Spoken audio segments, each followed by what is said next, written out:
Right now I'm preparing the stuffing for the duck, and it takes a number of things. One is the chopped onions in a large enough steel bowl, and as we pan back a little bit, there's the chopped beef hamburger, then an egg, salt, pepper, and then this is sage. Sage is in its fresh form is in this form, but we don't use fresh leaves. We use it dried and powdered because the flavor is stronger that way. Then on this side here we have just some regular white bread, and this is to absorb some of the oils, but also to keep moisture on the inside of the duck, and it also cuts down on the amount of meat. Now I'm going to wet this bread.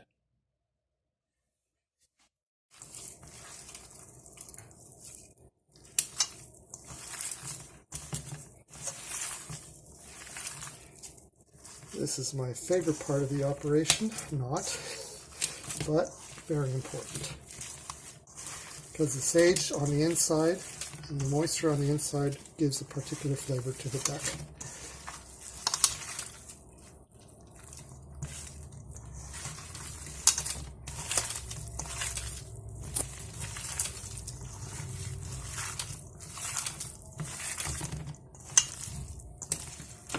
Now this is the way the stuffing looks when it's properly mixed. It should have a greenish tint to it. If you find that the greenish tint is not strong enough, with experimentation you'll know. You can add a little bit more sage or less depending on your taste. Now here we have an apple. That's not for me to eat while I'm working. It will be peeled, cut in half, and then the two halves will be stuffed inside the duck through here and towards the very back in order to puff the duck up, and then the stuffing is placed inside. Now, before you stuff your duck and before you prepare the other items, you should properly clean your duck. One is rinsing it thoroughly on the inside, cutting off any excess skin, but very important is to remove the kidneys. Very often when they sell you a duck, these are not removed, and they are found just on the inside towards the back.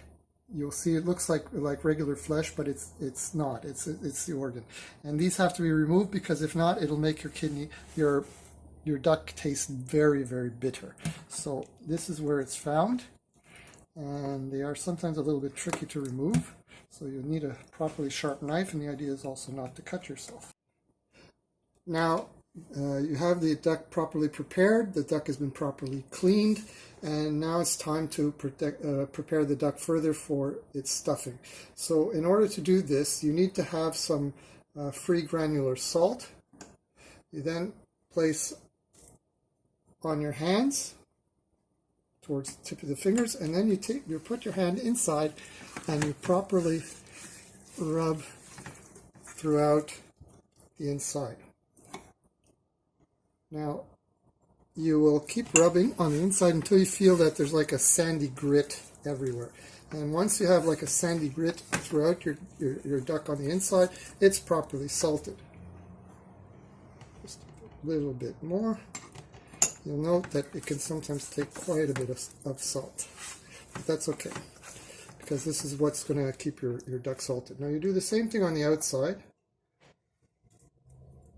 Here you can put a little bit more on your fingers, and then you properly rub it all over. Now the duck I'm using is a Brome Lake duck. I swear by these. I've tried other ducks from elsewhere, and they are not the same. They're not of the same quality. And these ducks are grain-fed. It's one of the pride productions of Quebec. And I've seen the farm myself. The ducks are humanely treated. And this factory is this farm has been there for a very, very long time. Now I turn the duck over and do the other side.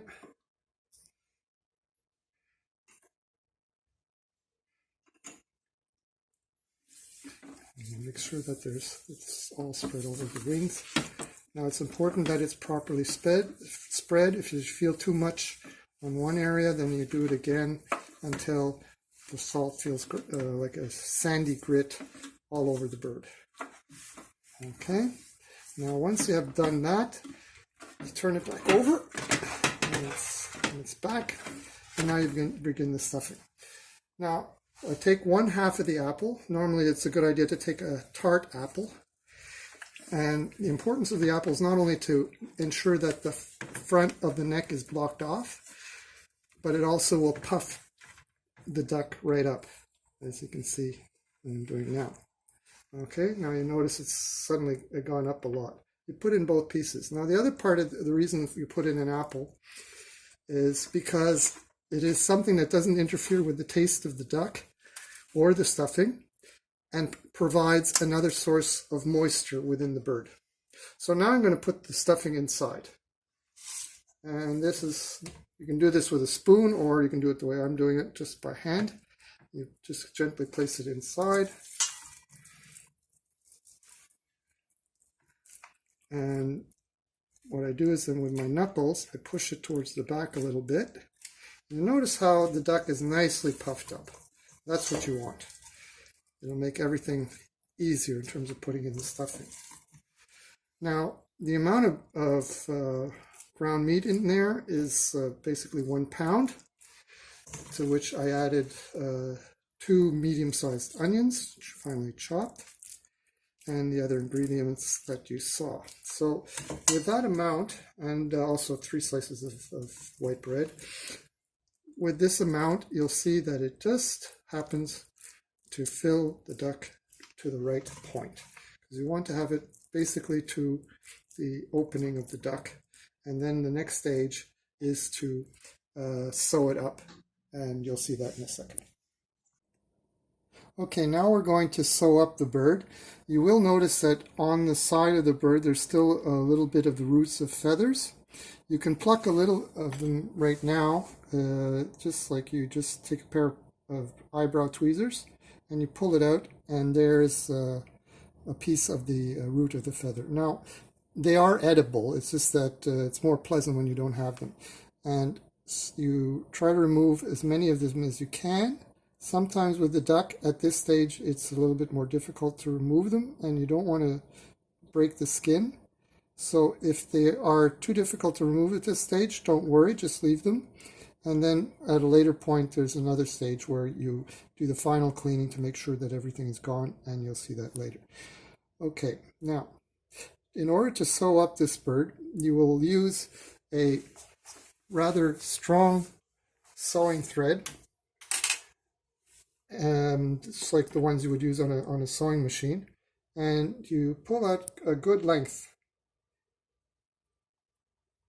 You only need a single thread, but you leave a little bit in order so you don't lose it in your needle. And you just use a regular sewing needle. Now the first thing to do is to have this properly tied together. So you just pull it through on one side and then on the other side. Of course, this is an area where surgeons would probably have an easier time, but once you've done it a few times, it actually becomes very, very easy to do. And you pull the thread through all the way. Now I'm using a longer length because it can sometimes get very short, and it is always better to have more. Now you notice it's on this side, so I pull it over and pull it underneath, and then I pull that all the way through.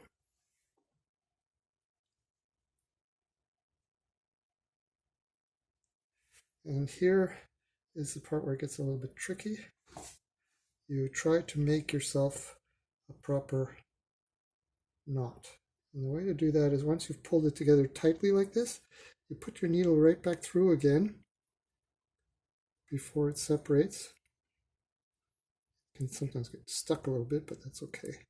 And then you pull it through again. And always put it underneath on the same side, otherwise you will undo your knot. And then you pull it tight. Now that should be okay. Now you start with the next point, which is about a centimeter down, and you put it through again on both sides. Like I said, a surgeon would have no problem with this, and in fact, if you want to learn how to sew up wounds, this is a great way to practice. So you put your thread through it, but you notice it's looped, and I pull the thread through the loop. What this will do is once you tighten it, it will create a nice cross stitch. You know, this thread going down, it goes to the next room. And then you repeat this all the way down to the front. Now you have to keep your hand on the thread to keep it tight because it will loosen up at this point. But after a few stitches, it'll by itself will automatically get tight and keep together.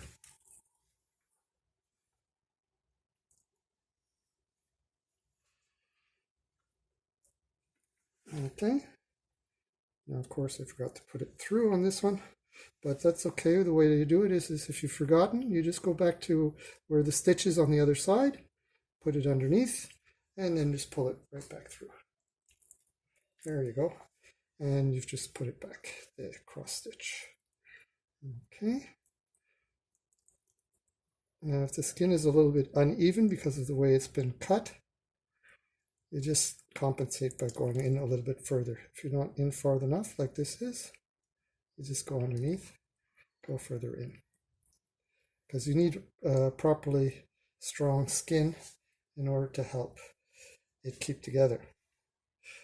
Now, while it is roasting, that area will come apart. And that's normal. You don't have to worry about it. The idea is that it just keeps it closed while the stuffing inside starts to set while it's cooking.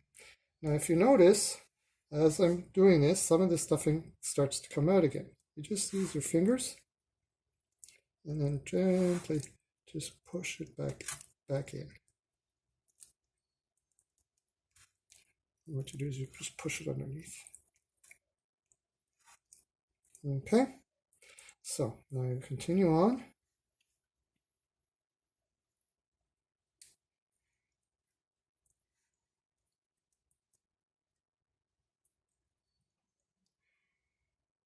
And then there was the area which was broken a little bit, and now I'm back into solid skin. I loop this through and pull it tight again. Okay, I'm going to sew this up until the very end to show you how the end is done, and we'll be back in a few moments. Okay, now you see that I've stitched it all the way to the rear end of the duck. Now, what I'm going to do next is a little trick that I've developed over the years, which helps to roast it better. Now, I still have quite a bit of thread here, and some people might think, oh, my thread was too long, but it's better to side on having it a little bit too long than too short, because the whole procedure has to be done with one thread. You can't just simply stop in the middle and then continue on with another piece of thread. It'll come apart. So now I go to the very top where I started, where my knot is, and the knot will not come apart at this point because the rest of the stitching is holding it all together. And I try to thread my needle underneath the thread and then push it through.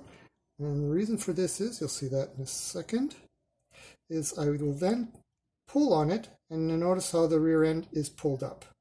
Okay, that's okay because it allows then the roasting to occur properly under it and not the back to be too flat onto your roasting pan.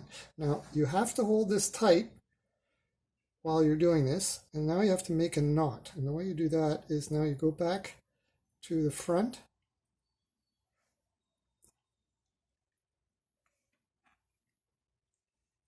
you loop it through, and you hold it tight while you're doing this, right to the very end. And there you go. Now you continue to hold it, because one knot is not enough. And you go through underneath again. You put your needle through the loop. It's very important, especially at this stage. Hold it tight and go with it as you're doing it, and then one smooth shot, pull it through. Okay, now you notice it goes back down a little bit, but that's okay. It still has tightened it up a little bit. And at this point, it is basically finished, and we just cut the thread, and the next stage is to prepare it to put into the oven. Okay, now we come to this point which is extremely important for the duck to be very edible or be the type of duck which most people don't want to eat. And the main reason why most people don't want to eat duck, it's constantly the same argument, oh, it's too greasy.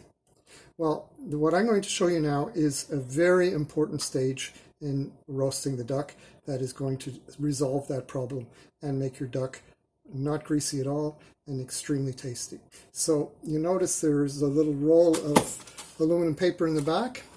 Brand is Alcan, used to be made here in the same province where I am right now in Quebec, but it's now only packaged in Canada, so it doesn't really matter which brand you buy. Now, I've already pulled off a strip, and the piece you have has to be able to cover the duck properly on both sides. So first on one end and then the other end. If you see it's not properly placed, then it's adjusted, and then you crimp it down all the way around your pan. That's why it's also important to have a pan which has a little bit of a lip. The pan that I'm using is actually 50 years old, but it's an enameled pan with a nice sharp rim around it. It's perfect for crimping your aluminum paper. Okay? So once that has been crimped, in the meantime you've already preheated your oven to 400 degrees Celsius? Fahrenheit. Fahrenheit, yeah, very important. And then once it's, in the meantime, while you're doing this, been heated, you now put it in the oven, as it is, completely sealed off, and in it goes.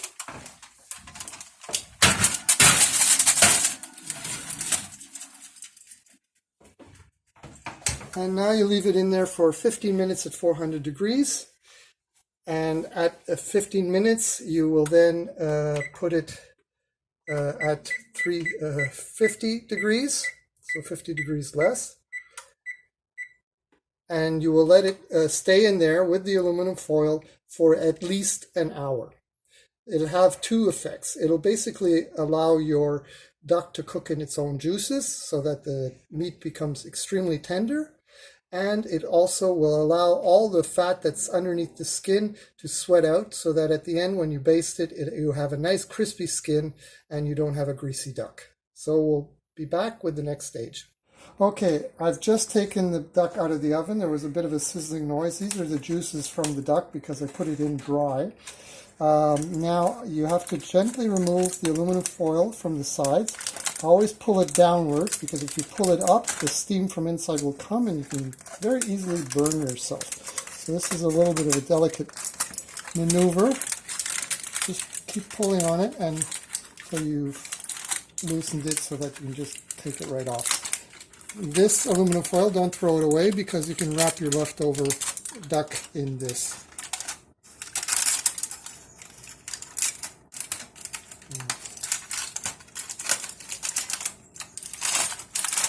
Okay, so notice how it's nice and steamed, but it's not roasted.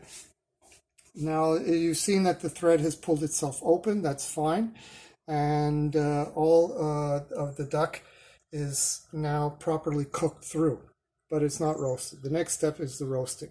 Now if you come over to this side here, you notice that on the end here, there's still some feathers. So this is where I was saying before, if you can't get them out at the earlier stage, you will see them at this stage, and this is when you take the tweezers to pull them out. Okay, now I'm going to do that, and we'll be back in a second.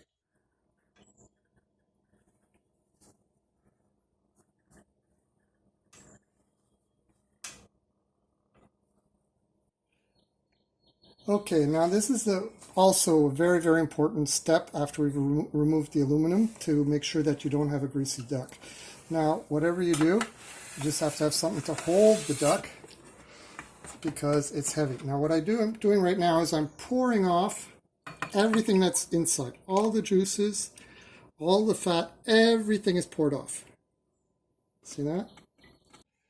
So as you can see, I've poured off everything into the bowl. There is nothing left inside the pan. Now this bowl with the fat, you can see inside there is like a very thick layer of oil, and at the bottom is brown. We want to keep what's brown, for making the gravy. Now, the way we do that is that we take this bowl and we put it in the fridge while the duck is roasting. If you're doing this in the winter, you can put the bowl outside in the snow, just so that it will get thick. Now, it'll either harden or get thick. Either way, it's enough so that the bottom part with the juices will gelatinize and you can easily separate it from the fat. Now, the fat that you take off, you keep that in a separate container because it's very useful for frying vegetables. It's a healthy oil and it's very tasty. Okay, now this is the next step where we start to actually roast the duck and make sure that it's brown. Now, I've already preheated the oven again to the new temperature at 350, and now I take hot water and I pour it over my duck everywhere. And make sure that the bottom of the pan is properly filled. Especially over the wings, they tend to dry out anyway. So, now this water is on the inside, and using this water is what we'll baste. And this is now where I put the duck back in the oven. And since the duck is about 2.5 kilos, it will in total take about, including the cooking period, about 2.5 hours. The point is at the end, it's never precise, but there's a trick to know when your duck is properly roasted. So we will now go to the next step.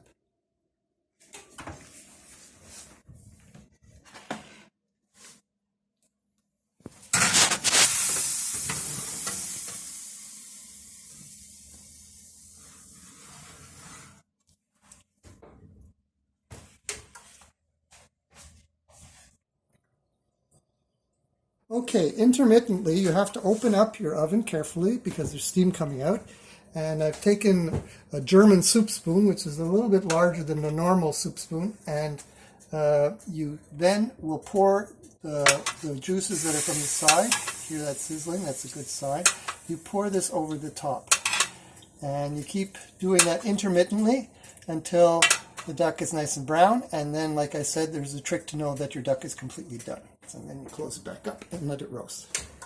Okay, what I'm doing right now is I'm putting some red cabbage that I've prepared before. Normally when it's harvest time, I buy 2 big cabbages and I make enough red cabbage to last for the year. And this is about a liter. And I put that all into the bowl. So the red cabbage that I've put in here, like I said, I prepared it in advance, and the way it's done according to traditional method is to cook your cabbage with a little bit of water, chopped finely of course, and add some salt, and I also add some duck fat from a previous duck into the red cabbage. And then at a certain point when the cabbage has been properly cooked through, one adds some sugar and vinegar to taste to make sure that it's a little bit tart and a little bit sweet. If it's still too bland of a cabbage flavor, add a little bit of salt and add a little bit more vinegar and sugar. So about every 15 minutes you open it up carefully because there's steam that comes out. It's quite hot. And then again with a larger spoon, you then baste the top to make sure that it's nice and wet everywhere. Okay, try not to let it dry out. If at some point also the water that you're using for basting dries up, which is normal, you add a little bit more hot water into the pan. Never let the pan get dry.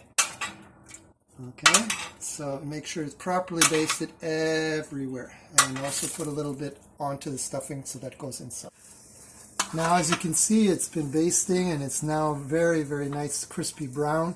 But the way to know that for sure that it's ready, you just push on the leg, and if the leg moves relatively easily, you know that it's been completely cooked through. Okay, now it's time to take her out and do the next step.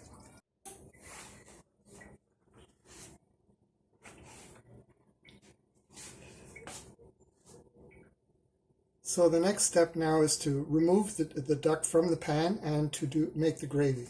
In order to make the gravy, I'm going to remove the gelatinous material from the bowl that I've put in the fridge. I'm going to add a little bit of water depending, and add salt, and that it's the proper saltiness. If it's not salty enough, you add a little bit, and if it's too salty, you can add a little bit of water to dilute it down.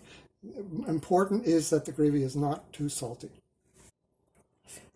Okay, now I'm removing the duck. And you always have to have a proper platter to put it on. This happens to be Meissen, which is a nice color that makes the duck very presentable. Now all of this that's in the pan, we want to keep that. I'm first scraping it a little bit so that it will be easy to mix in a moment when I make the gravy.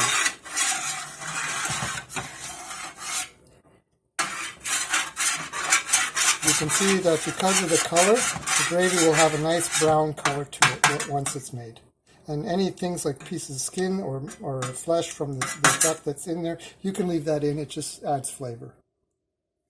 So as you can see, the fat from the duck has become relatively hard, and in a moment you'll see underneath there is the gelatinous juice, which we will then remove and put into the sauce. The fat I will take off and put into a bowl, and that's kept then for cooking in the future. It keeps for a very long time, by the way. So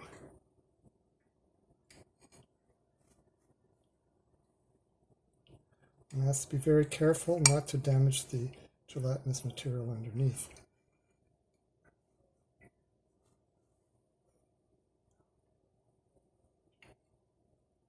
The colder this is, the harder it gets. But the juice underneath will definitely get firm.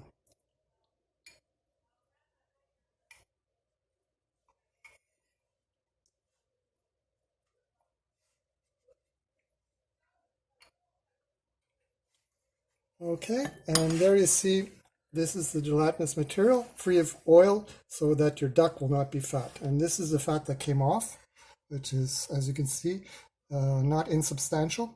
And you won't be eating this, so the flavor will be correct and won't be greasy.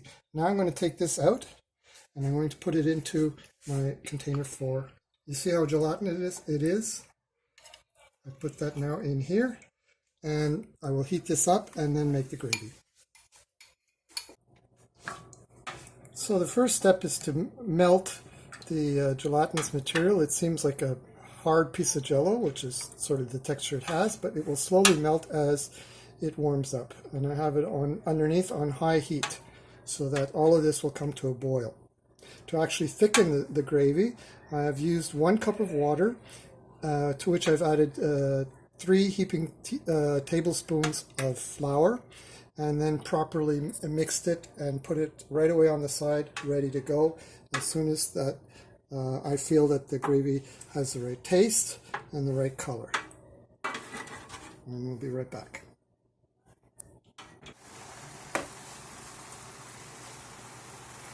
Okay, now as you can see, the juices are nice and spread out. Also, I checked the taste was a little salty, so I added a little bit of water until the saltness was right. Now, because it's a nice boil, I add a little bit at a time of the flour mixture. And keep stirring this, because if you don't, your gravy will get lumpy. And there's nothing worse. Okay, you see it spread around. Sometimes it'll get, depending on how much water you have, because of the flavor, it'll take more or it'll take less to thicken. You notice that the gravy is getting a nice brown color, which you want.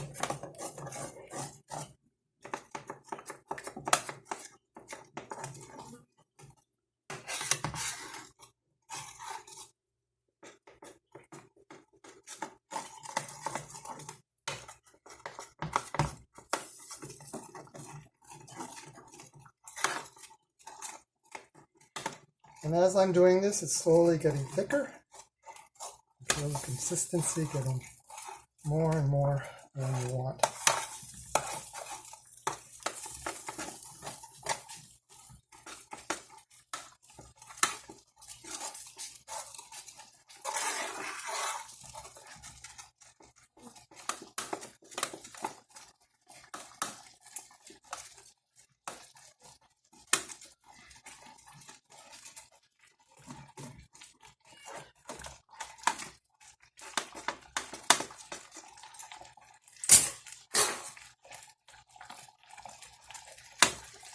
Okay, this is about right. Pull it off the heat, off the burners, so that it doesn't burn.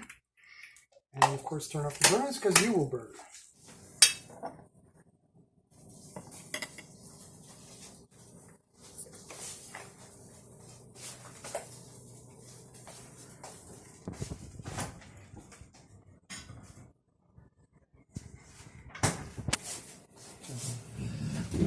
So here you see it's all in proper ceramics to present it properly and also to preserve the heat. This is the stuffing. This is now the duck, which is beautiful brown color. And then you have the potatoes with a little bit of chopped parsley on top, although it's not absolutely necessary, but if you have it, why not?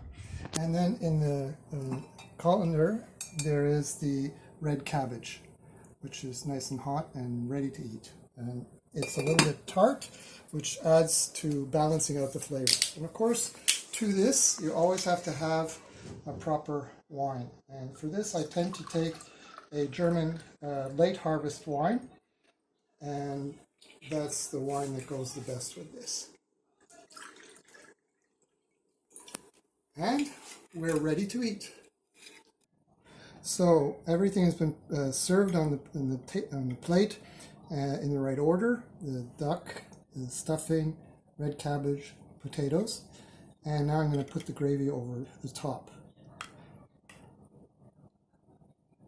A little bit over the stuffing. And then a nice little bit over the duck. And then a little bit over the potatoes. Not over the red cabbage. Now, what you just saw was the breast, and this is the leg. In Europe, we say that the leg is the cook's privilege, meaning that normally the cook gets to eat a leg. Although on a duck, all the meat is juicy, it's just the tradition.